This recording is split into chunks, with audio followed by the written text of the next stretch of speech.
Hey, ScopeCreep here. This is a tutorial, a quick tutorial on how to read and write to the registry, Visual Basic.NET applications. I'll be using Visual Studio 2013 today.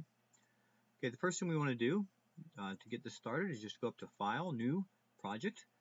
You'll choose a Windows Form application, call it what you like. I called mine VideoTracker 3, and then just click OK. That gives you a project and solution. So once you do that, you'll have a blank form. And what I did is I just added some text boxes and a checkbox and a couple buttons. If you go to the toolbox, go under View Toolbox, your text boxes you can just drag over from there, and your checkboxes and buttons you can just drag over as well. Once you get them over, just go to Properties and go ahead and rename them something that makes sense. I always start my buttons with TB for text box, but I call this one text box server, text box user, text box database, TB, and then CB enabled. And then for buttons, I go BTN, so this is BTN read, BTN write. Next thing I did after just putting those things on my form is I went over to the project and right click and go to add, and I added a module. A module is just a collection of functions. It's not really any rocket science. You can call it anything you like, just like that. I called mine RegistryFunctions. That's probably a little bit better than anything. In fact, I'm going to go ahead and delete that. But under RegistryFunctions, now I'm going to have two subs. A public sub read registry and a public sub write registry. The key with read registry, and I put everything in a try-catch block. If you don't use those, you definitely should.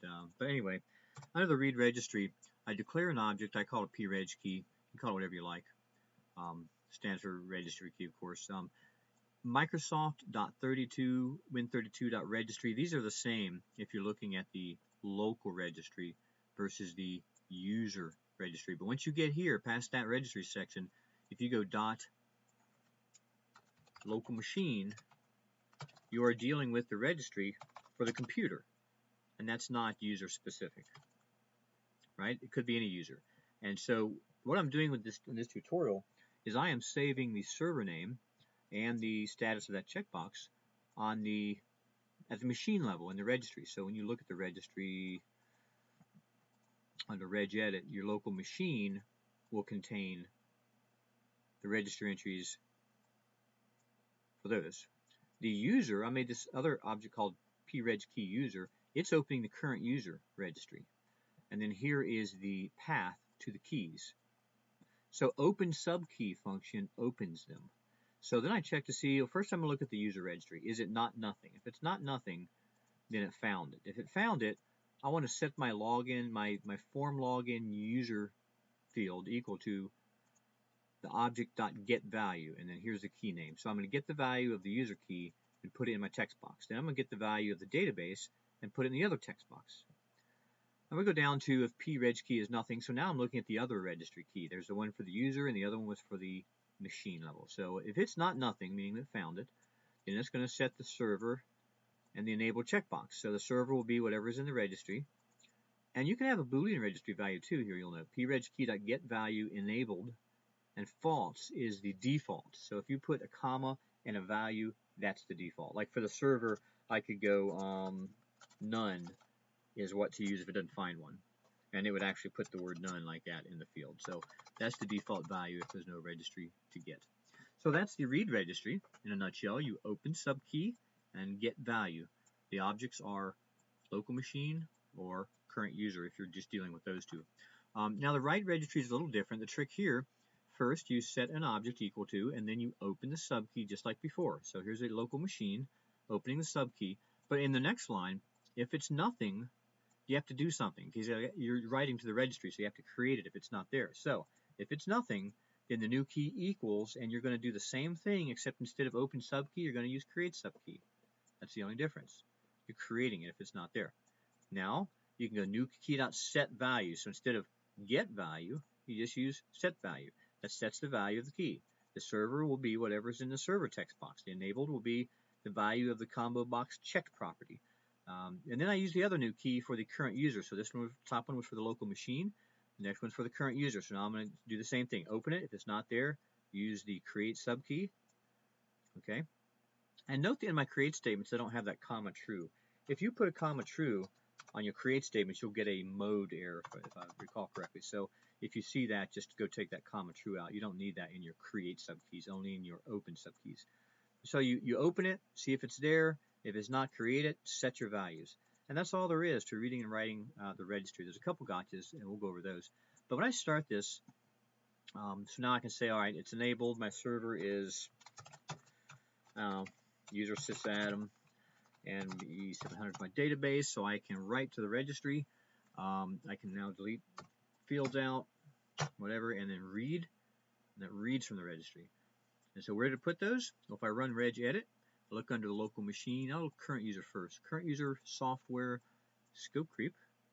What a handle. No, not that. And then VideoTracker. So there's my database and user, which are put under the user registry.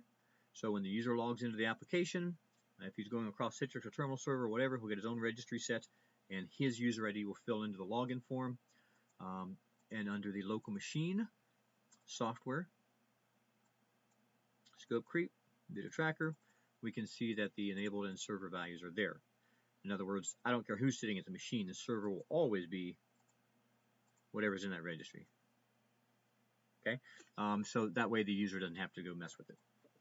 Maybe I could even take it off the form, but I'm gonna have a separate tutorial on database login forms, which would be more detailed as far as login forms go. This is really just about the registry. So some gotchas on the registry. If you look under your registry reg editor and you don't see your keys under the software, where you put it, like here, maybe I don't see ScopeCreep, check under your WOW6432 node. I've seen applications write stuff under there, even though, maybe it'd be under there, even though you didn't specify it.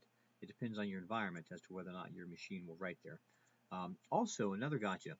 When you first create an application that creates a registry key, when you first run it, and like if it's an options form in this case, run it as administrator. In some companies, they lock that down pretty tight, and you'll see an error that says, invalid registry, security violation or something. And that's usually because you need to run it as administrator so it can create those keys. And after you create the keys, if you wanted to, this happens to some larger companies, especially where I have applications that many people will address, and we don't want to go around and mess with registries. I have issues. I'll just go into the local machine key there and go down to, this is not my company name normally, but I would go into properties or permissions, excuse me, and just open that up like all the users say, okay, the users have full control, and apply that. And that's if you have issues with the registry. I thought it'd be nice to throw it in here in case you see that. So please like this video if you like it, subscribe if you can, and thank you for joining me. Have a good day.